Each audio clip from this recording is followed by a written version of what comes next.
শুভ রাত।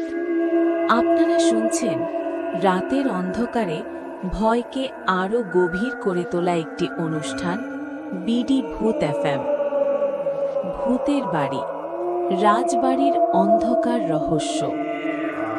গ্রামের নাম ছিল শালবন। চারদিকে ঘন গাছ, পাখির ডাক, আর দিনের বেলায় শান্ত পরিবেশ।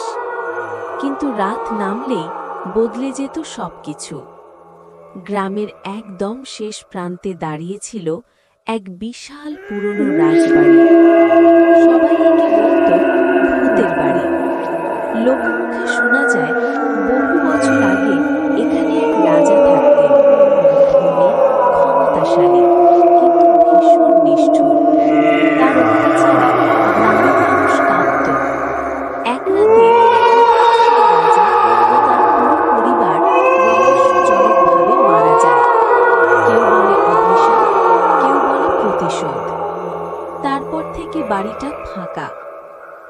রাত 12টার পর গ্রামের কেউই সূর্য ডোবার পর ওই রাস্তা দিয়ে হাঁটে না, কারণ রাত 12টার পর রাজবাড়ির ভেতর থেকে শোনা যায় পায়ের শব্দ, ধীরে ধীরে এগিয়ে আসছে।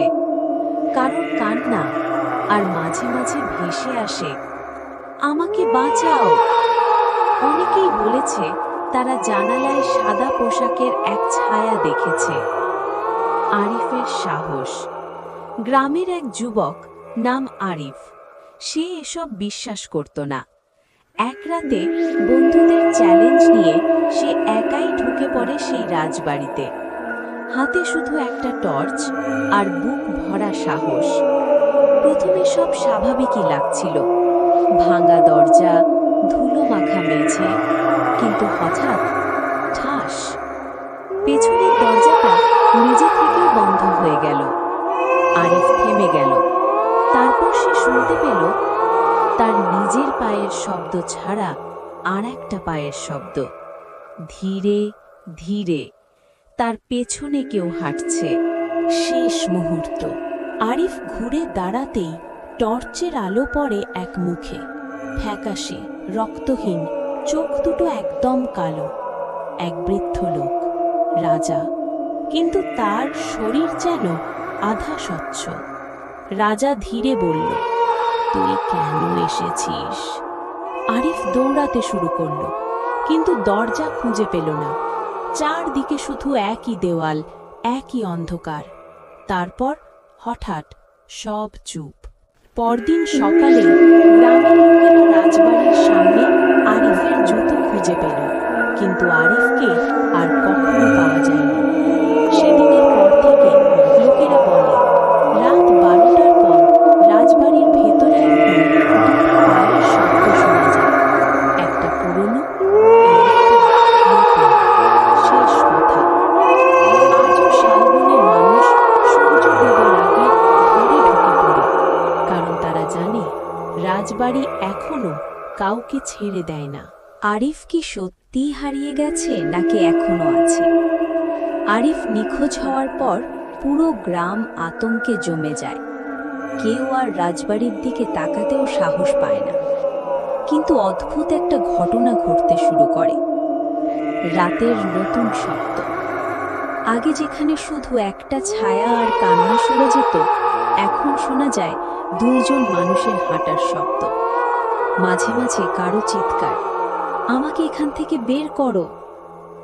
গ্রামের বয়স্ক লোক বুঝে গেল আরিফ এখনো ওই বাড়ির ভেতরেই আছে, কিন্তু আর মানুষ নেই। পুরনো এক রহস্য উন্মোচন। গ্রামের মসজিদের ইমাম সাহেব একদিন পুরনো একটা বই খুঁজে পান। সেখানে লেখা ছিল, অনেক বছর আগে সেই রাজা কালো জাদু করত।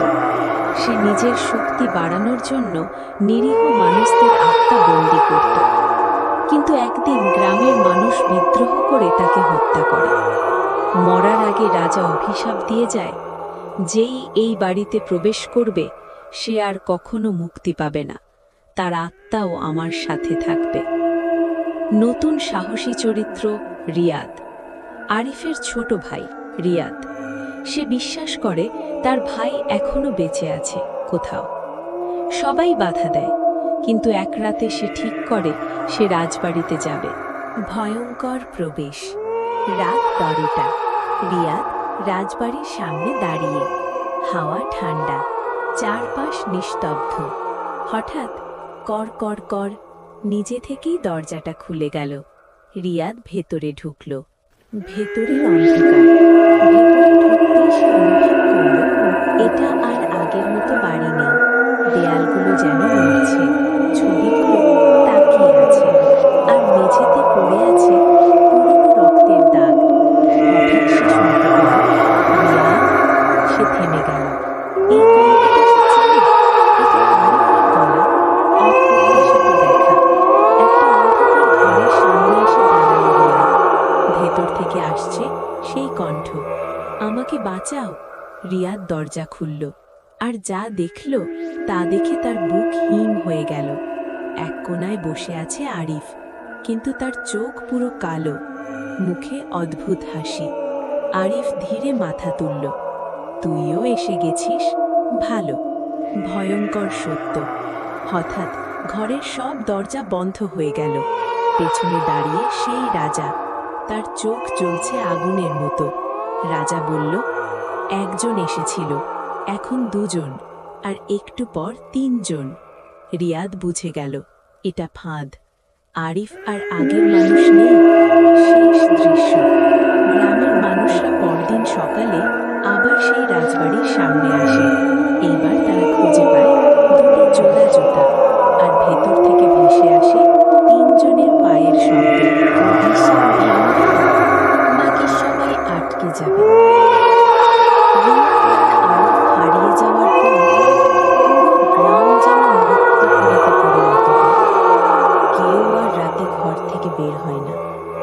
কিন্তু তবুও প্রতি রাতেই শোনা যায় 3 জনের হাঁটার শব্দ, আর একসাথে 3টে কণ্ঠ, বাঁচাও। শেষ চেষ্টা।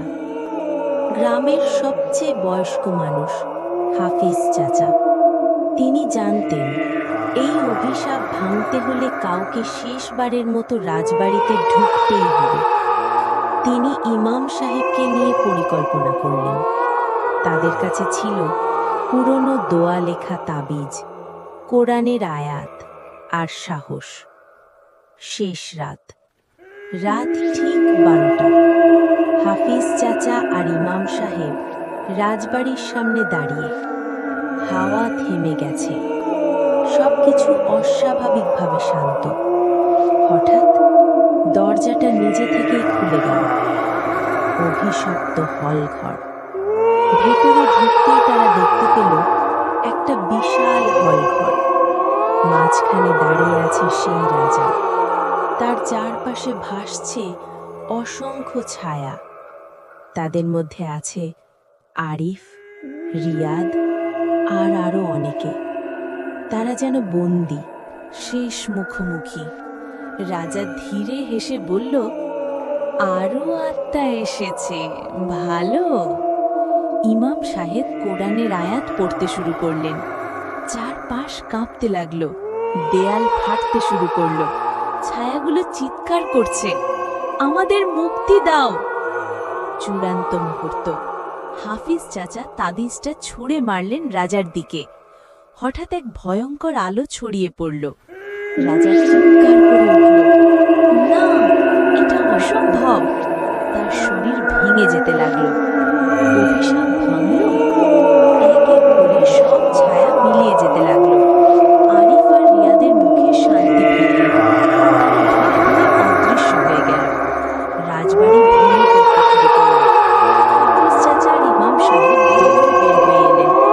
পরদিন সকাল গ্রামের মানুষ দেখল রাজবাড়ি আর নেই, শুধু ধ্বংসস্তূপ।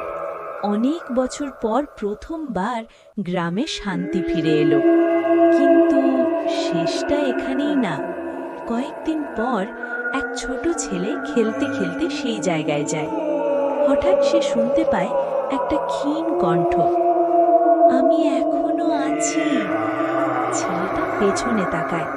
ধ্বংসস্তূপের নিচে এক জোড়া লাল চোখ জ্বলছে।